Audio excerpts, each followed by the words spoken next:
Postgame show of the 2025 regular season. Cleveland Browns heartbreaking loss, 17-16 to the Cincinnati Bengals today. Pete Smith is here. Jacob Roche is here. I, of course, Jeff Floyd, Fred Greetham, when the media availability dies down, will jump in with us as long as well. I'd say a lot of positives, certainly a lot of positives. And I think the problem with this is going to be that the positives today are going to probably be overshadowed by the few negatives that led to this being a loss. Missed extra point, missed field goal, 2 dropped interceptions, or a defensive effort in the first half that I think everybody was maybe kind of questioning where the team was at, maybe a little bit. But a second half defensive effort that, single-digit yards to an offense the caliber of the Cincinnati Bengals. Certainly some rookies to talk about, quarterback play to talk about, defense to talk about. Pete, I'll start with you. I'd say all in all a disappointment because regardless of whatever you think this team can be this year, you got to get the W's that are there to be had. Well, one, this is the type of game the Browns are trying to play, which is good defense, keep it close, give yourself a shot to win at the end, which puts you at risk for these type of endings. But you got everything you wanted in terms of sort of if you were to write the script of holding Joe Burrow to this many yards and Jamar Chase and T. Higgins and all this stuff, that you lose the way you do with missed kicks and fluky tipped interceptions and just a drop on 4th and 5. It's a gut punch given that you know what the schedule looks like after this one. And if you were able to get this one, it was going to get you off to a good start, make you feel a little bit better heading into facing Baltimore and then the NFC North, which are going to be difficult games, that this would have gotten you off on the right foot, at least in the standings. There are a lot of things where you can sit there and feel good about things that went in their direction and things that look like they're trending in the right direction. But ultimately, when it comes to the standings, this one stings, and you could see it on Kevin Stefanski's face in the postgame. No question. And seeing as he's here, and Fred, made sure I private messaged you the link just in case there were any problems or confusion for you in that locker room.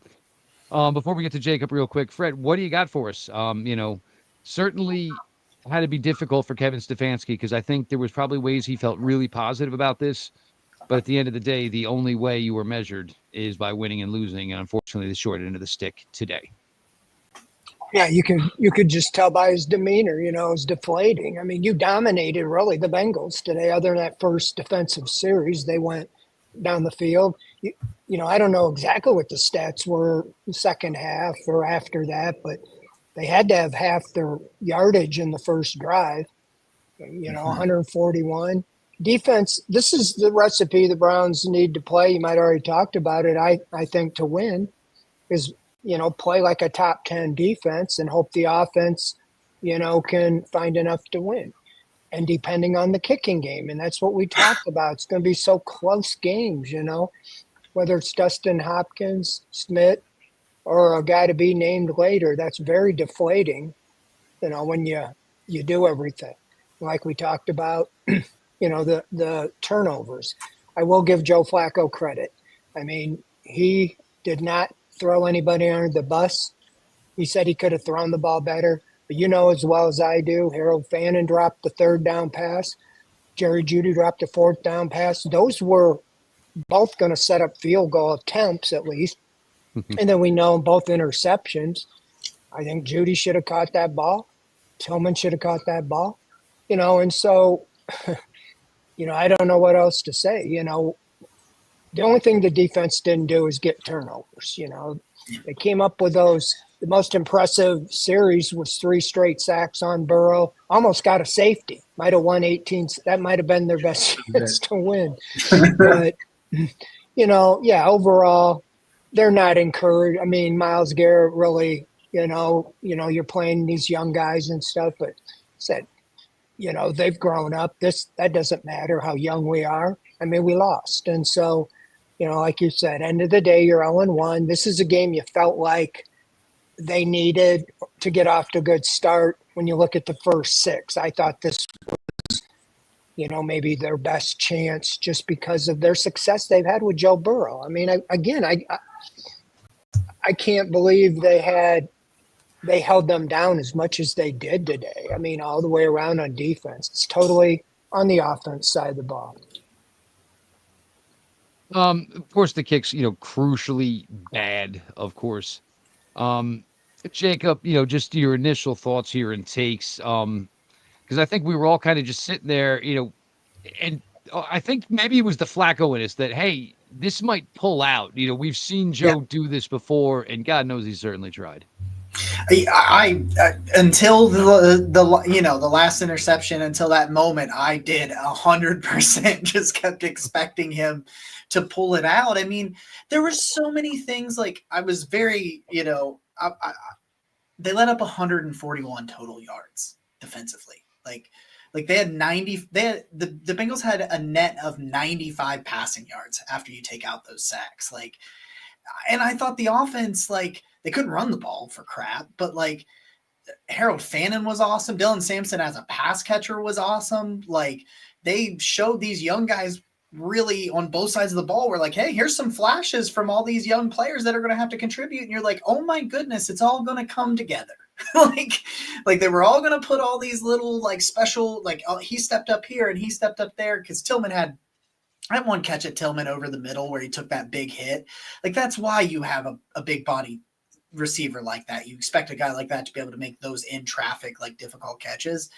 And yeah, I kept thinking it was coming. I was like, this defense is really, really stinking good. And the offense's passing attack, I mean, somehow we had to throw the ball over 40 times a game again with Joe Flacco, which is not ideal. But yeah, I thought he had it right up to the very, very end. And I feel bad for Andre Schmidt more than anything, because I can only imagine what's going through his head. Yeah, and the thing with Schmidt is, it started off well, and then it kind of, whatever, just kind of went south from there. And look, Jake, I know we've talked about it. It's nobody ever wants to talk about the kicker, and the kicker doesn't do well. That's when everybody wants to talk about the kicker. You go 5 for 5, 3 over 50. That's great. We expect it, but God forbid you miss anything. My Lord, they are coming out, and they are coming out with the torches in their hands. One of the big things about this entire team this season is going to be all the youth. And right off the bat, first 3 plays of the 2025 season, Dylan Sampson, Harold Fannin Jr., Isaiah Bond. First 3 touches of the year. First touchdown for the Cleveland Browns in the 2025 season, rookie Rocket Sanders. Now, for the most part, and Sampson, this may be something we haven't had here in a while.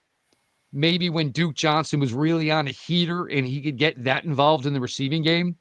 But Fred, I mean, this was something that's kind of not been a part of this Browns offense the last few years, where there's just somebody who can be a steady, reliable contributor as far as a receiver out of the backfield. And I think you kind of got to see that with Sanders thus far today. Well, yeah. And even like with Sampson, I mean, I think all of us thought when they drafted Judkins and Sampson, it's going to be between the tackle back, pound the ball with Judkins, and use Sampson out of the backfield, change of pace. I mean, he impressed me with what he have, 8 catches, 60-some yards, 64 yards. One short of Metcalf's record. Yeah. You put Judkins doing what we think he can do, as the pounder between the tackles, or maybe Sanders could end up. But that's the only thing you were missing. You didn't really have a running game to speak. Your running game was the extended swing passes, and that's okay. But if you could have a bruiser like Judkins getting in there, or even Sanders between the tackles that can put up 70, 80, 100 yards, then that makes it even the play action, everything all the more. But I pointed out that first drive for a touchdown. Fannin had 3 catches and he ran the ball. Sampson had 2 or 3 touches. Bond had a touch. I think they had 4 rookies contribute in that first drive for a touchdown. And, that's impressive. I mean, the inexperience I mean, when you think of drops, I mean, Fannin had the one, but most of your drops came from your veterans, So I think that bodes well with Sampson that you got that weapon come out of the backfield. Much more explosive than Jerome Ford, I think, at least what I saw today. And so you get the pounding back in there. I think that'll even make him more effective. Yeah, the drops, brought up an excellent point. Obviously, there were two for Judy. The one that was the interception, the fourth down one, led the league last year overall in drops. The Sampson comment, how about when he split Joe Batonio blocking the defender and just kind of went low and went between the two of them, which I don't know if I've seen a lot of that in my time, but that was impressive. But Pete, regardless of the running backs, there was nothing there. And I have to feel when they actually did run the ball, it felt slow and it felt really like just a split second before it was snapped. It almost felt like you knew the run was coming. Need a little more juice here. Obviously, we always have expected a little bit more juice in the running game from Coach Kevin Stefanski. Yeah, I mean, credit to the Bengals. They were more physical up front, at least early in the game. They set the tone from that side of the ball. I did feel like there were a few runs that were disjointed. Even the first Raheem Sanders carrying it to the goal line, he just followed the wrong lineman. If he follows Batonio, he walks into the end zone. Now, fortunately, they score. It didn't matter. But, like, there were a couple situations where it was just not going where it was supposed to, and they had opportunities. Running game is one of those things where it should improve dramatically, you hope, from week 1 to week 2, just because of the way it works and how the flow goes and everything else. And obviously they were without Jack Conklin for a significant amount of the game because he got poked in the eye. And Kevin Stefanski's comment on that is basically we'll see how it goes. The good news is, one, you did sign Judkins, so you're hopefully going to at least have more talent back there, which should help. And two, more importantly, at least for right now, Kevin Stefanski, who I thought called a really, really good game, was able to problem solve around it. In other words, you were able to find ways to run the ball, quote unquote, with short passes, Dylan Sampson, and they used him out in space, which is what I thought was going to happen. They put him in various mismatches and forced DBs to now go out and cover him and created mismatches for other guys, which helped the offense overall. So that part was good, and that translated into obviously it was a little bit slow going on the first drive, and it was a little bit pulling teeth. But the Browns started settling in and converting third downs at a much higher rate than they did any time last year. In fact, overall in the game, they were, I think, 9 of 16, better than the Bengals were in that facet of the game. So it's not pretty. It needs to get better. But fortunately, they were able to come up with answers to deal with, hey, this isn't working. What can we do to sort of make it work? The shame of it was they had a monster play missed by Logan Wilson, who was terrific for the Bengals overall. Tipped screen pass they had set up beautifully, where David Njoku might still be running. He had 3 linemen in front of him. Logan Wilson just got a fingertip on the ball and was able to force a punt there. But that's where I think Kevin Stefanski shows his value, and whatever else he's getting from Tommy Reese and some of these other guys helping him out. They dialed up really good plays and really good situations, including the plays that Fred mentioned. Harold Fannin drops the ball on third down. It was open. And then the next play, Jerry Jeudy was wide open. Great design. Got it right where they wanted it. He couldn't catch it. They came back to that play later and got it to Jerry Jeudy. He did catch it. But it has to get better, and it's terrifying that it wasn't good against the Bengals, which, based on what you saw in preseason, looked genuinely terrible in that area of the game. But if it doesn't get better, it could be a very long year. So hopefully that part will improve, or they're going to have to come up with some other ways to facilitate things. And Judkins can hopefully be a part of that, but it has to be more than what they got from today. A team that was, customary, when it was clicking on all cylinders, where we talked about a team that usually ran closer to 5 yards per carry. You run today to 2 yards per carry, and I see people on social media critiquing Jerome Ford. This was the run game was a group effort of a D-, probably an F. They just brought nothing to the table as far as running the ball.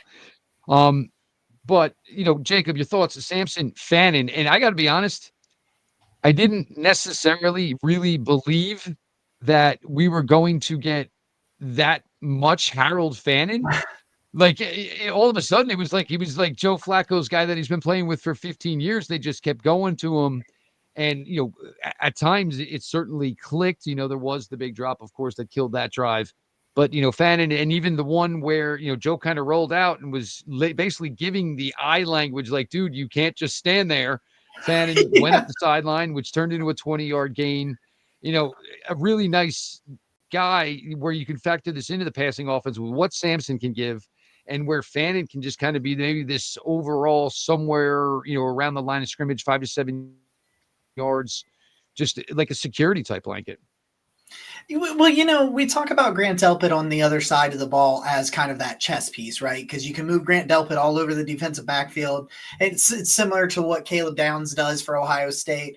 Like when you've got Harold Fannin, like the biggest question mark for me was going to be how big of a workload. Pete, I know you said this multiple times, but how big of a workload can he take on? Like how much can you actually put on Harold Fannin's plate right away and expect him as a rookie coming from the MAC to be able to handle it?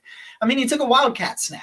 It was a 1 yard gain. I get it. But like they felt comfortable enough in the opening weekend to feed him the ball and threw his, did they throw his, yeah, they threw one screen to him. Did they not? Am I right on that? That's what and then of course, the connection with him and Flacco looked pretty good. Like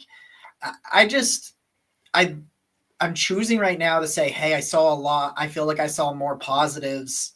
Like you take out 4 plays. One of those 4 plays, he makes the extra point or they get or one of those interceptions doesn't go, or like one play out of 4 plays changes and they win this game. So like, to me, I'm looking at young players on offense and going, hey, the future of this passing attack and maybe even a little bit of the running game from Dylan Sampson is like, it looks really good. But like, if you can get Harold Fannin to create those mismatches and just move all over the field like that, and then you can get the run game actually going, you could have a lot of fun with some of the creativity in misdirection you could, try to use to confuse other defenses. Yeah, the one thing, personally I take away from, and this has always been a Kevin Stefanski kind of negative I've always had, was there wasn't one shot play. And, you always feel like, and if you have these advantages, and that's why you have a wide receiver with Tillman's physical, presence, that's probably one of the joys of having a guy like Jerry Jeudy here. I mean, and sometimes just let it rip for, the sake of letting it rip. Fred, defensively, I thought they held their own within the first half. And, as soon as halftime came, it was like, all right, and they talked about, certainly the 8-minute window, which the Browns took advantage of. But it is week 1, and it was going to be, about adjustments. And the Browns defense just came out, and it was probably almost an hour before Joe Burrow physically got back on the football field to play football again in the second half. But that Browns defense, they just came out and they just really took it up a notch. Well, yeah, they did. And I think we all felt like the Browns weren't going to have the most explosive offense. And so you wanted them to really be able to take time off the clock. And they took time off the clock.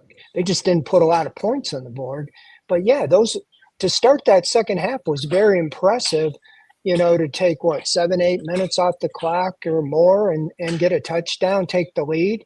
And I think it took a little starch out of the deal, missing the extra point, obviously.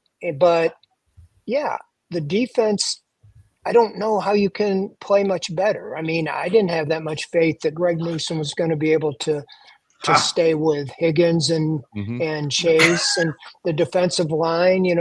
I thought the key was Chase Brown, and they kept him under wraps because then Burrow couldn't just, pick it apart. He did have some success on third downs, but yeah, overall the defense, you take that game every week all season, you ought to be able to find a way to win. I mean, scoring 16 points, that's what they did last year, and I think, again, no takeaways. That's the biggest thing, again, another game with no takeaways. So that's the difference, right there. That was the difference. That's why it's considered a statistic, right? Who wins, obviously, The turnover battle. Browns on the wrong end of it today, giving up 2, getting none back.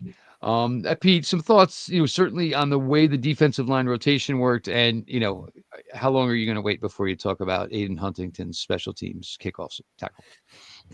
Well, there's a lot of victory laps I can take here. One, I did have faith in Greg Newsom. I did because look, he's played this team really well. You go back to his first 2 years in the league, he was great. The other thing is, Greg Newsom is way smarter than he acts. He does a lot of dumb stuff that people can make fun of, but he genuinely played really smart football. There were a couple situations, like he made a one tackle on Noah Fant where he is clearly taking away an outside receiver, sees the play coming, and is able to cut it off and make the play on it. He used the sideline well for this one. So that didn't surprise me. Is that going to hold up once they get away from this game? I don't know, but he just has typically done well, and he has all the motivation in the world to be very, very good this season. I think he can be a weapon. I was a little surprised because we genuinely didn't know who was going to play nickel. It turned out to be Miles Harden, and for reasons that we'll have to figure out as we go, the Bengals did not throw to a single receiver not named Jamar Chase or T. Higgins, and they didn't manage to manipulate situations that had Miles Harden is sort of that guy very often. But to the defensive line, I was wondering aloud in the preseason if Joe Tryon wasn't DE5. Lo and behold, he's DE5. He had 2 snaps.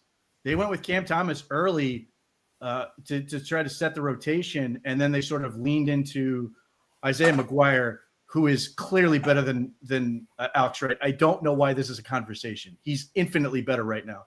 Alex Wright, his value is his ability to move up and down the line, but he's very – I don't know if he was like jittery because he was so excited to get back on the field, but he was sort of falling over himself at times and just playing out of control, whereas Isaiah McGuire is fantastic, continues to be good against the run, and then almost had a couple pressures, including almost the safety. Myles Garrett was phenomenal. Aiden Huntington continues to be good. He had his smallest impact on defense in this game. He was special teams. He made he made a tackle on return, and then he was utilized as a blocking back as well down near the goal line. The thing is, like, if you go based on how you felt the defense played initially, you would say they didn't play very well to start the game, and I would agree with you. But the numbers disagree. It's not that the Browns gave up big plays. It took 12 plays for the Bengals to get down the field that first drive, and it was a similar story on their second scoring opportunity. However, it did feel, at least early on, like when they ran the ball, they were able to get enough. Yeah. They were always able to get just enough yardage to move the sticks or get just enough out of a particular play to make it work. But like the Bengals' attitude early on was, we are going to limit the exposure to Joe Burrow as much as possible. We are really going to try to establish the run. They had some small amount of success, and then ultimately it sort of evaporated. You have a couple of young guys in there. I think Carson Schwessinger played really well. As I think Mason Graham was fine. It felt like the rest of the linebackers were a little discombobulated, at least initially. It seems like the Browns really want Mamou Diabate out there, considering he hadn't practiced and he still played some snaps. Devin Bush played pretty well. But I think that is a situation they want to get figured out more succinctly, in a way that they can feel good about putting 2 guys on the field pretty consistently. And then I felt like initially Ronnie Hickman sort of, again, a little bit out of sorts very early, and then got better and better and better as he's got more comfortable in the game. And it does seem like with the change from Juan Thornhill to Ronnie Hickman, they're playing way closer in the box more often with their safeties and trying to challenge them from that way, as opposed to necessarily doing what obviously Thornhill was more of a true center fielder. It allows Hickman to sort of be more impactful, but it does come with a fair amount of risk. So, defensively, there are some things that Jim Schwartz is going to harp on. The biggest thing he's going to be mad about is red zone efficiency.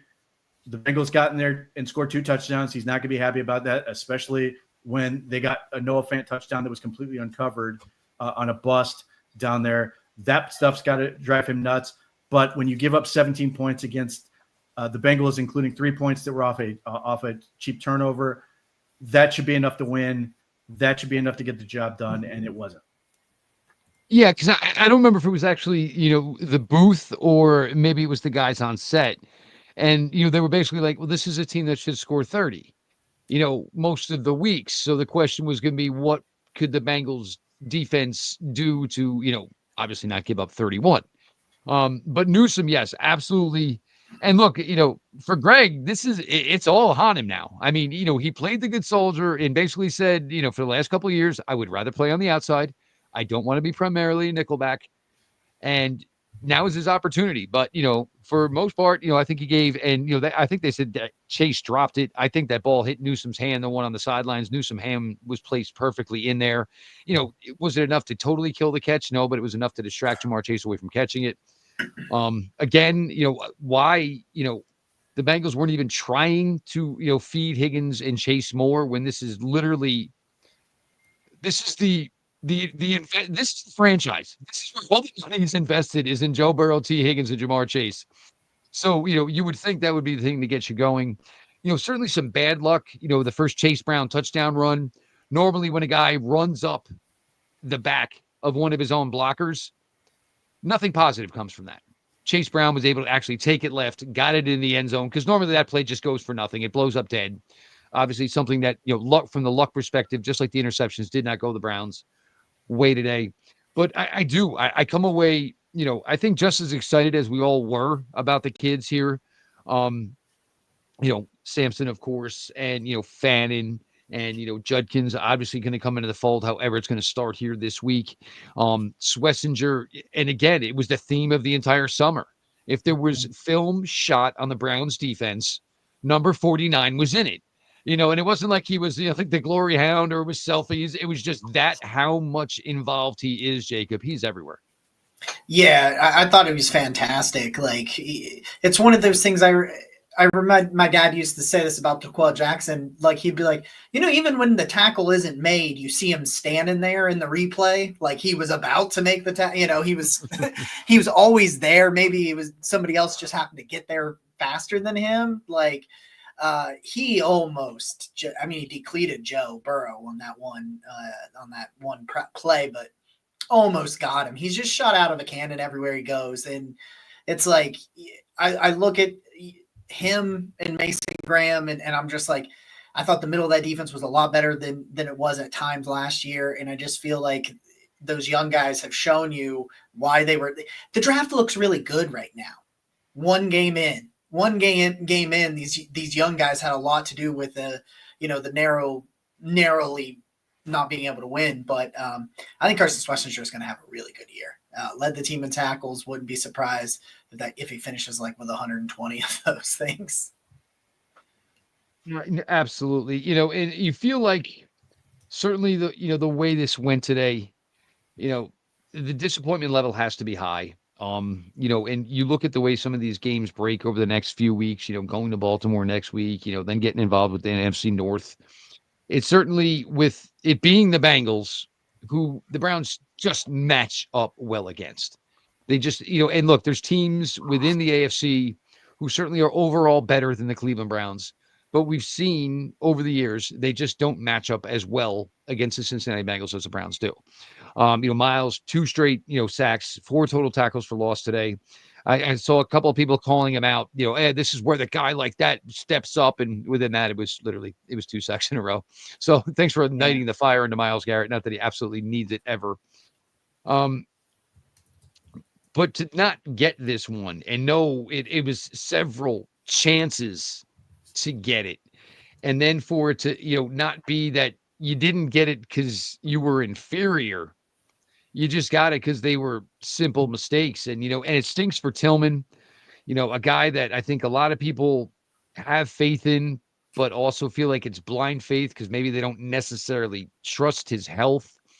And even when he caught the 21-yarder today, like I was really crossing a finger because he kind of got hit hard. And that's usually one where we kind of see Tillman disappear for a little bit, but got involved early, the touchdown, the big 21-yard reception.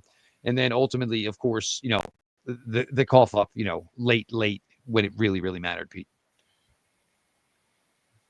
Yeah, I mean, look, Cedric Tillman is going to get knocked for the drop that leads to the pick.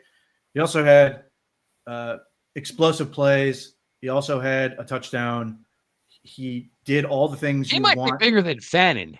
Fannin might just look bigger because he's squattier. But I know you've been that, and I know you've been there. And I remember you telling me one of the biggest things that you took away was I don't know if Tillman necessarily should be with the wide receivers. Yeah, I mean, look, Harold Fannin just causes a lot of problems and opens things up because there just aren't a lot of teams that have two guys that can do that. That can cover tight ends, or if you need to use multiple guys to sort of defend Njoku, then you're really out of luck. So Fannin in some ways forces you to play Njoku a little bit more honestly, or just accept that he's going to get his yardage. And the fact that he was smart enough to do what he did on the scramble drill to make a key gain that he can line up in the backfield, and there's some other things that he can sort of add. He's a guy that both he and Sampson are players that defenses have to locate all the time. Where are they? Because they are guys that can do a whole bunch of different things, and that creates pressure points. Because at least right now, we'll see if this changes. It may be a game-to-game thing. Jerry Jeudy's right now your X because they like to move Cedric Tillman around because he can block. Maybe that changes because they aren't running the ball very well. But when you can shift around those guys and create lots of issues, it may allow you to create openings for those other players.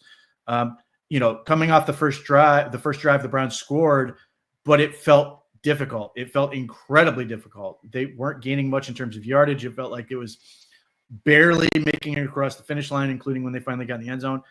After that, they got a little bit more comfortable and found a little bit more space to make plays. So that helps. That is encouraging that they were able to find more explosives. They were able to loosen things up. It felt like they were really desperate to not have Joe Flacco make a key mistake. He didn't. He's very safe with the ball. And the Browns wanted to, again, make the game into what it turned out to be, which was don't kill yourself as much as they could. Let the defense do what they do. You're going to get your opportunities and try to capitalize. And obviously they had enough opportunities to capitalize and couldn't get all of them to get across the finish line. But like, if you're looking at this, in a capsule where you look at this and you go, this sucks because they lost and they had it and they should have won and everything else, which isn't all entirely fair. But if you're looking at this from where is this thing going?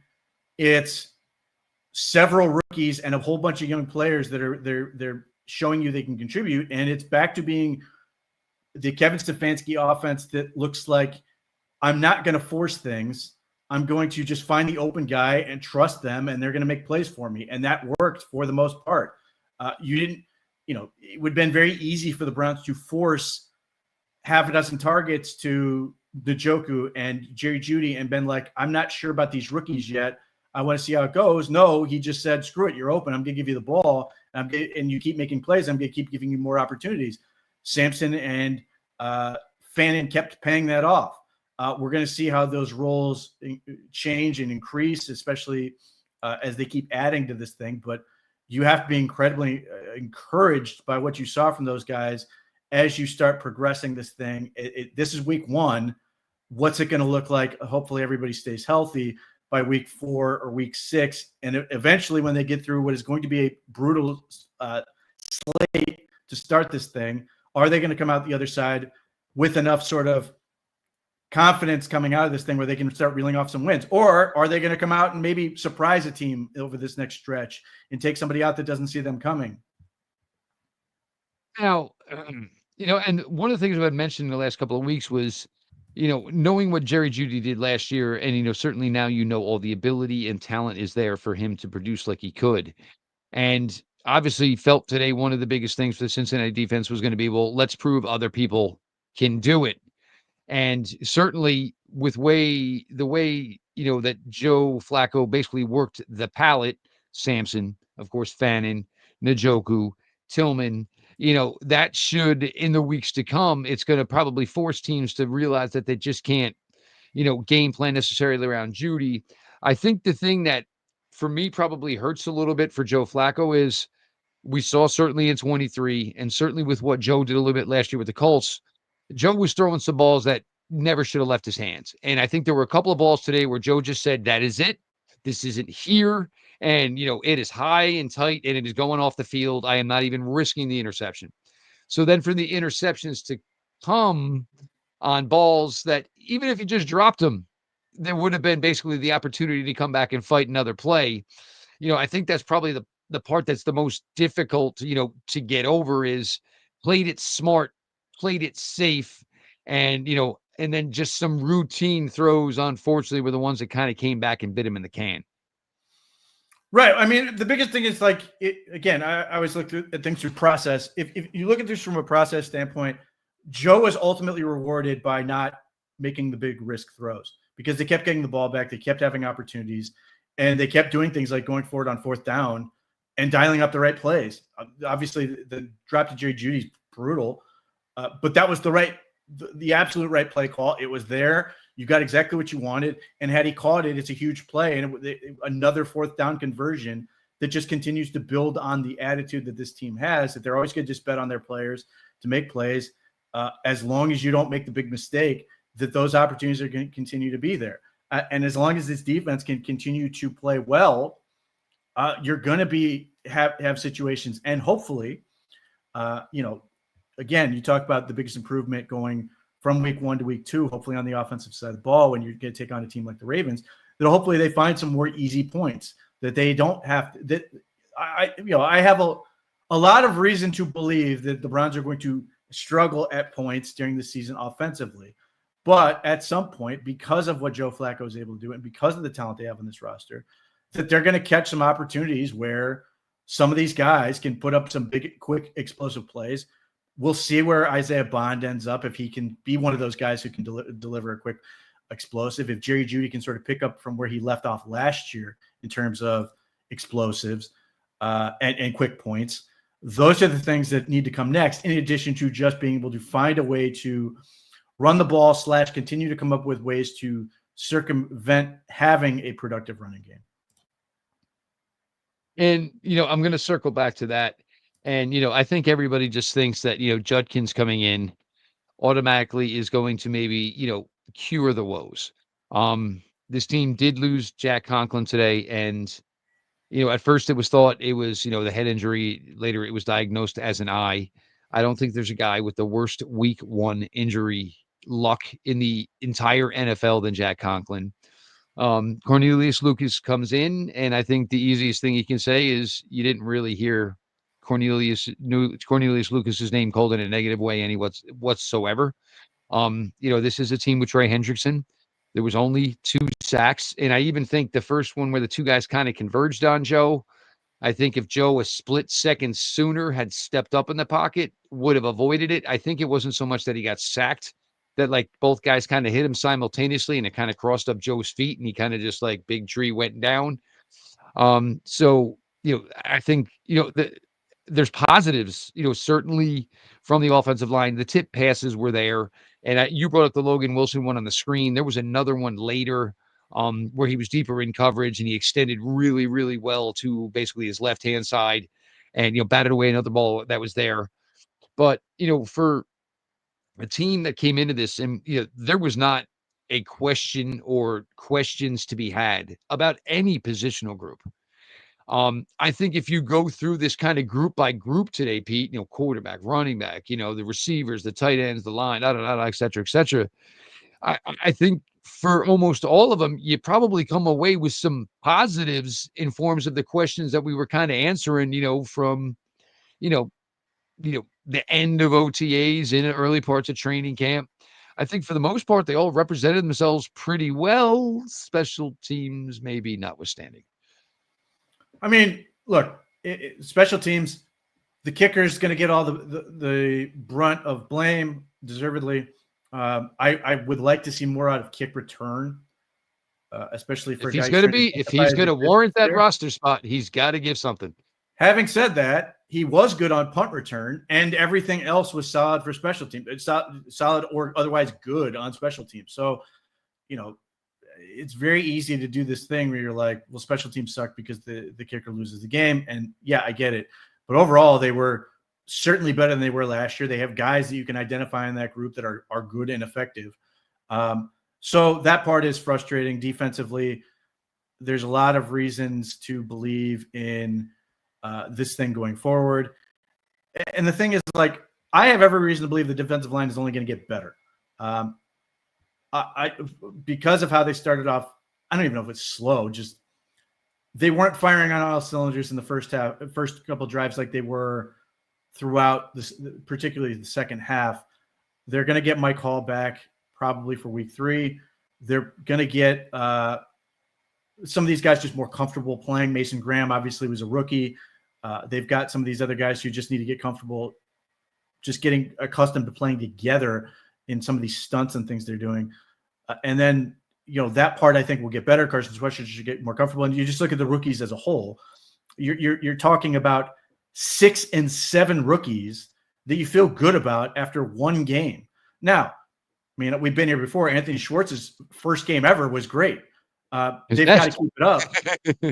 They've got to keep it up and carry this thing forward. But you're talking about, it was interesting listening to Joe Flacco talking about this felt like a very young team.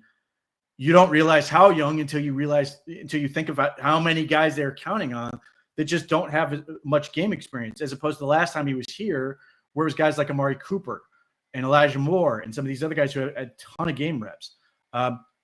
They got to learn that stuff, unfortunately.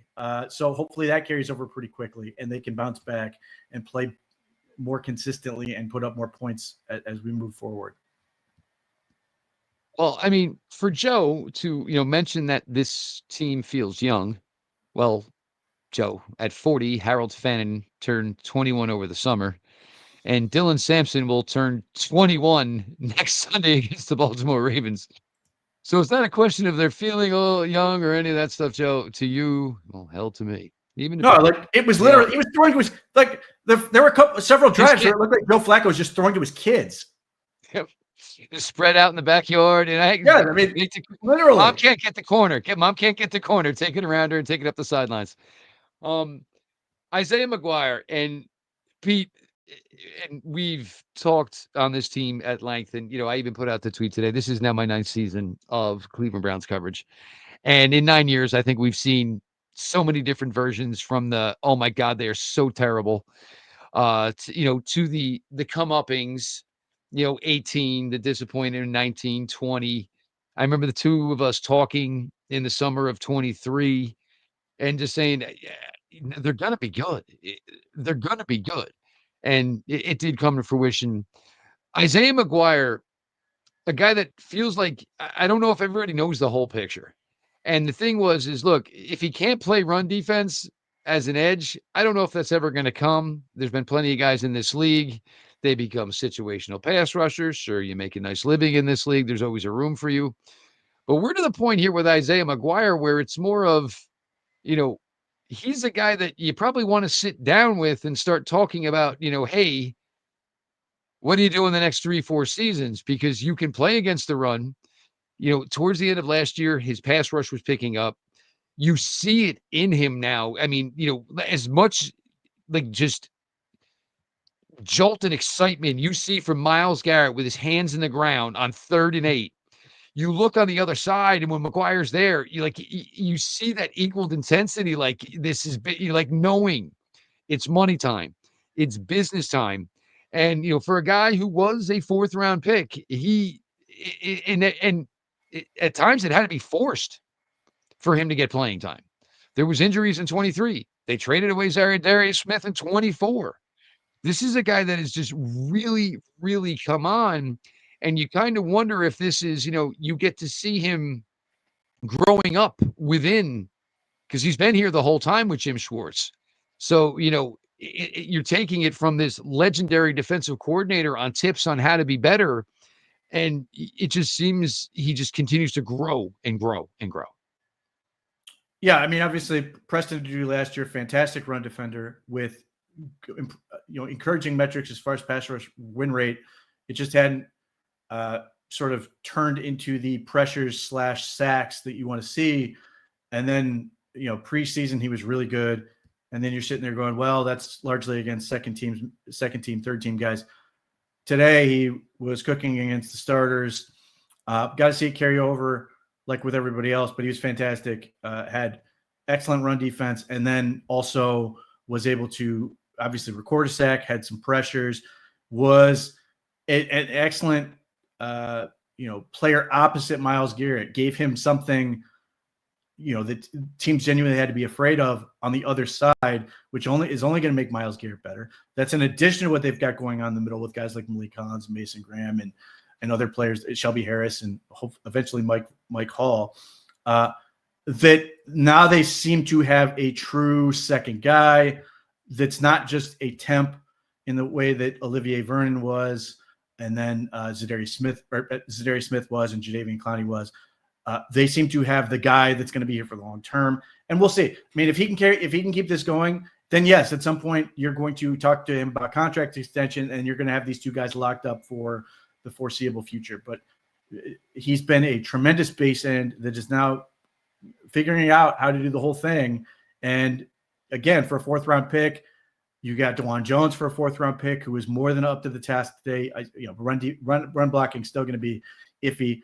I thought he had based on what I saw, 2 phantom holding calls on him. And the illegal man downfield's not on him. It's on the quarterback.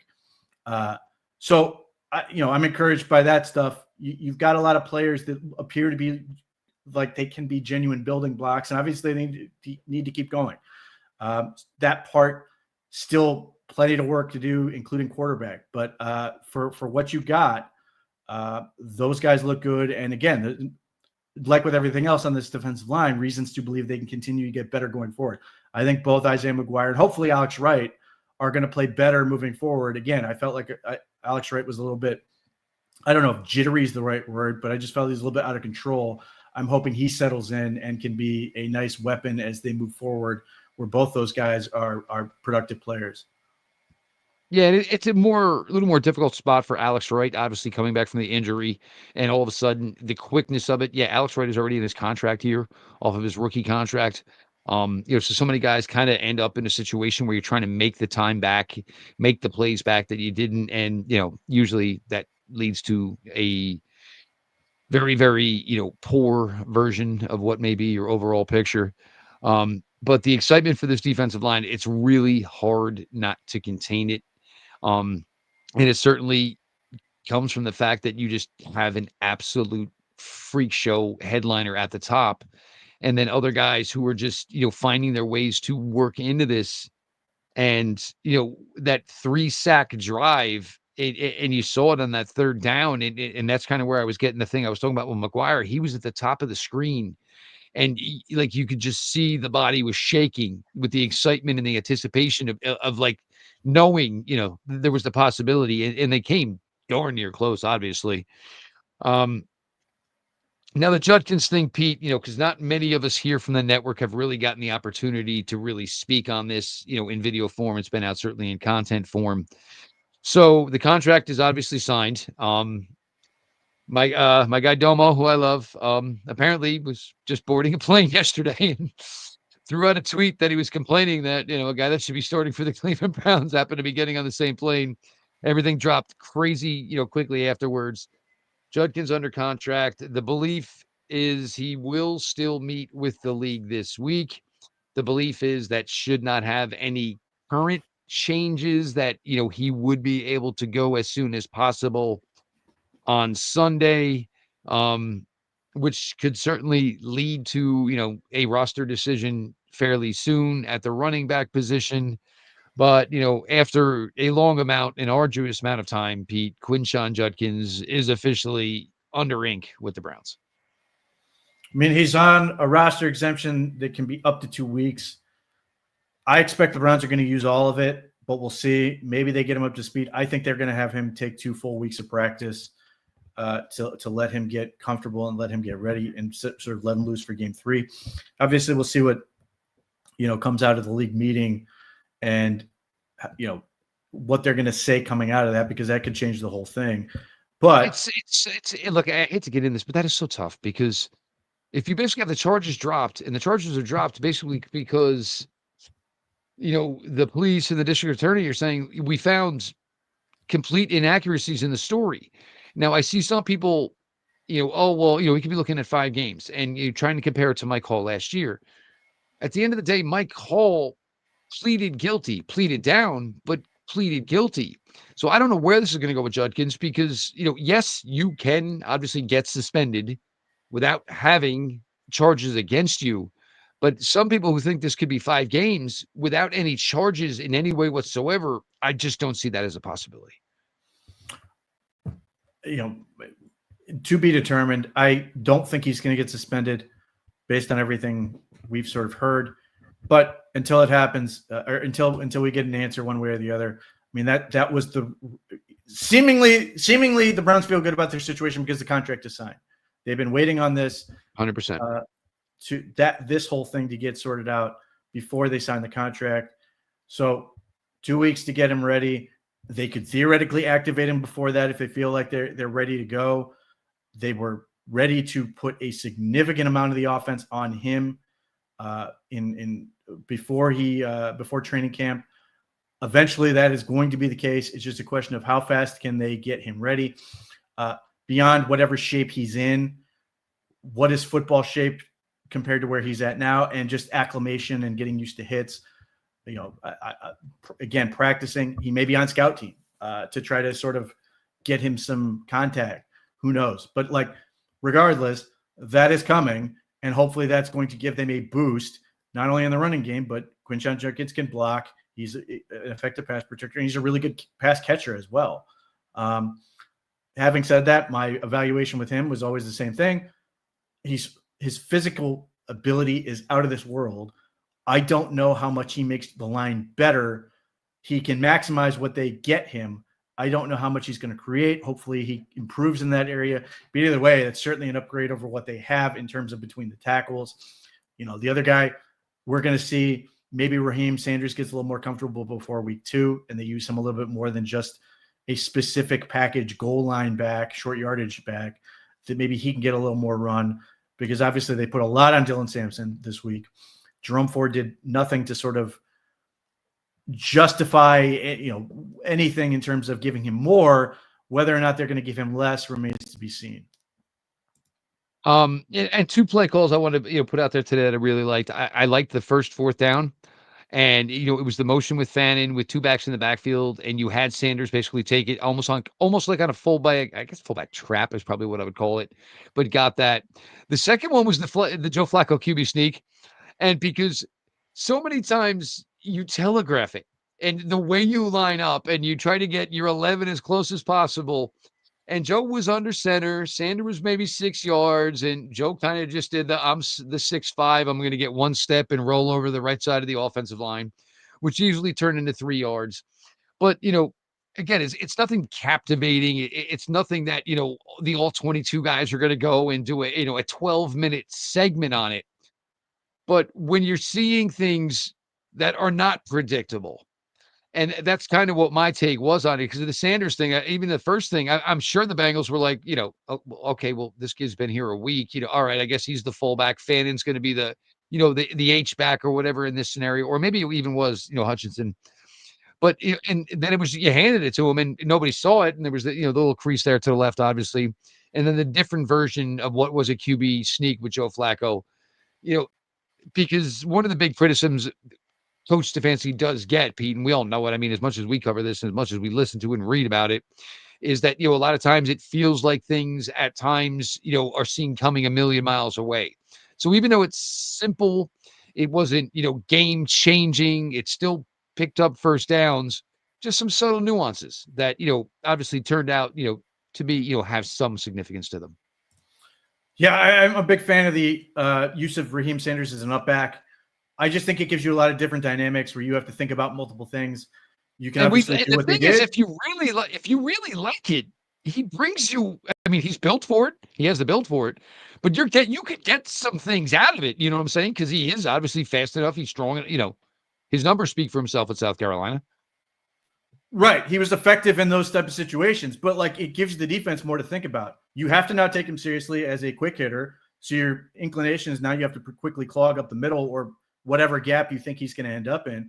but then you have the ability to potentially put somebody else behind him and go somewhere else, which gives you just extra elements that they now have to account for. So I'm always a fan of having somebody that can carry the ball closer to the line of scrimmage on a quick hitter, because most of the time that's going to be your best bet. You want to get the ball as fast as possible. Let's contrast that to the Bengals, 3rd and 1 near the end of the game, and they're sitting in shotgun. This stuff drives me insane. Like, what are you doing? And they hand the ball off. Devin Bush is able to make the stop, and then they end up punting. They take the delay, trying to draw them offside, end up at 4th and 6. You've got Raheem Sanders has to go about 2 feet to get the first down, or whatever, a couple feet to get the first down, as opposed to all the way in gun where you're at 5 yards potentially. It makes all the difference in the world. So yes, I like having that. I like having the Joe Flacco can operate under center and do those type of things. And yes, the sneak is valuable. He's gigantic. Granted, you don't know how many of those he's got in him, but I give him all the credit in the world that he's willing to throw himself out there and say, screw it. I'm going to play this as hard as I can for as long as I can, get the first down there, scramble later, where he just complete dad vibes going as he scrambles around the edge and picks up yardage there. Look, man, you cannot say that Joe Flacco is either turning it down in terms of being afraid to take hits, or that he's not giving you everything he's got. And that part of this is encouraging. It's going to get, it's going to help get teammates to buy in and believe in this thing. That's not just wait until the rookies get in here. Joe Flacco's not like in a hurry to be done. So I'm always a fan of Kevin Stefanski's offensive style, of the way he uses every player on the roster to be able to help him win when he gets to do it. So you get a million guys that can contribute. I don't know which people had, first touchdown Raheem Sanders on the betting line, but I imagine the odds were pretty good for that. So, the Browns don't care. Just get the ball in the end zone any way they can do it. It feels like 2019, whoever the third back number was, number 25, he scored the first touchdown in 19. It wasn't Chubb. It wasn't Hunt. He was the little third down back, and he went to go play with the Titans for a while afterwards. But it was just like, if you were to give 20 guesses, people would have started picking defensive players before they would have actually chose Rocket Sanders as being the first touchdown scorer of the 2025 season. We'll put a bow on it. But look, here's the deal. At the end of the day, the Cleveland Browns lost a football game that they should have won. And the thing is, it wouldn't have been a field goal win. I mean, a feel good win. It would have been a legitimate win against a team that a lot of folks feel are just better than the Cleveland Browns. And they have their number. They absolutely dismantled one of the top offensive attacks there is in the second half, holding them to 7 yards. So much so, I believe the stat I saw was it's been 25 years since a team has accumulated 7 yards in the second half of a game and still come out as the winner. So there is certainly potential to grow. The biggest storyline of what will be the 2025 Cleveland Browns will be the youth. That is what it's going to be. And you got to see it in many ways today, many shapes and forms. Whether it's next week or the week after, there will be yet another one put into this. This team can play. This team can be competitive. They are probably a little bit below league standard, so they can't have days like today where they turn the ball over twice, where they miss an extra point, where they miss a field goal. And, any fan who's disheartened right now, I get it. I can understand it, because the kicks feel like you should have them. The interceptions, certainly just terrible. Aw shucks, Cleveland Browns fan, bad luck, as it feels like. But I keep saying to everybody who listen when I talk, where I feel about this team as opposed to when training camp started. My confidence level is a lot higher, and I think the product today overall looked to that level. There's some players here. It may not turn into any form of success that most fans would be happy with here in 2025, but this team that was in such drastic need of basically, a Ponce de Leon into the roster, I think it's finally there, Pete. Yeah, I mean, look, they have been turning this roster over sort of on the fringes for a while. Ronnie Hickman, DeJuan Jones, Isaiah McGuire, Cedric Tillman, hopefully Mahmoud Diabate is going to be part of that crew. And then this past year, they got Mike Hall. They had Jawan Briggs. Unfortunately, they traded him, at least for unfortunate for me, because I really liked him and I thought he played well for the Jets as I was watching, sort of keeping an eye on that game too. They now have what feels like 7 rookies that played well or contributed in this game in some form or fashion that you feel good about. Raheem Sanders may be temporary, who knows? But the rest of these guys are guys that they're going to build around. They're not, Mason and Graham is obviously here and a huge part of what they want to do. Carson Sweatshirt, a monster portion of what they want to do. Those guys looked promising. Carson Sweatshirt looks great. Harold Fannin looks like he stepped right off. He looks like he's still wearing his Bowling Green uniform. It just looks like he's just translated seamlessly to the NFL. Dylan Sampson looks tremendous as a pass catcher. It's a shame that somebody at a radio station that may or may not be local hates guys named Dylan, who seems to be intent on being made a fool of by both of them over and over. Daryl. Anyway, so you add those guys, and then you add the undrafted free agents. Aiden Huntington, just find ways to contribute. I'm curious to see if he can do more on the defensive line, but just getting contributions. Isaiah Bond, it's weird how they got him. I'm curious to see where this role for him grows or doesn't over the course of this thing. He's right now. His name is Mr. Jet Motion, because that's all he did today. Yes, and here's the thing: like, this is one of those things that Kevin Stefanski always wants. He had it with Anthony Schwartz. He had it with Kadarius Hodge. He loves having these guys that are designated jet players. Honestly, I thought Dylan Sampson was going to be some of that. He hasn't been, but yes, they do a lot of motions. And with Bond, just to hit on this, you sort of saw what they kept doing. They'd line him up inside, then motion him out, and the Bengals sort of had to force adjustment on their defense by having to match him all the way outside. So you had that element. So if you're looking at this thing and you're going, man, the Browns have to change over their roster because of all the things they lost with Deshaun Watson and everything else. The quarterback piece, we still have to wait and see. But everything else seemingly is headed in a positive direction. There are, again, plenty of work to do, but you have to be encouraged by the direction it's going in terms of young players. Like, if you're coming out of this game and going, I don't think anyone can come out of this game not being excited about Sampson, Fannin, and Schlesinger at the very least. And that's 3 guys that are day one contributors. In addition, Mason Graham, you may sit there and go, I don't know, we'll see what he does.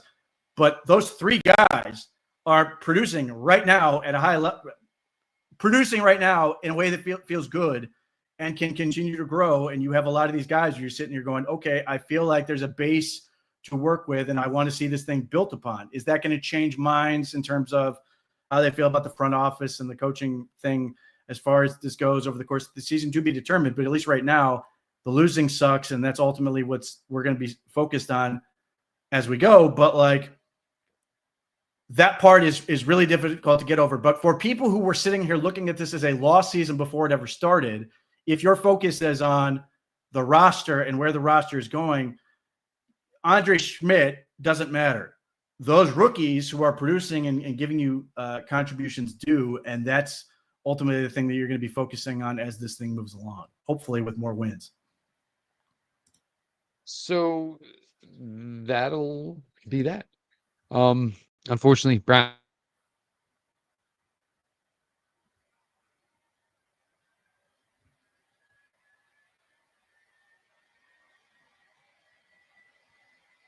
to be done, improvement to be had, consistency to be had. Certainly business picks up a little bit next week as you take this show on the road down to Baltimore. Make sure you head over to the OBR.com. The stories are already filing through. Obviously, Fred's got some stuff up. Jacob's got some stuff up. He's always working.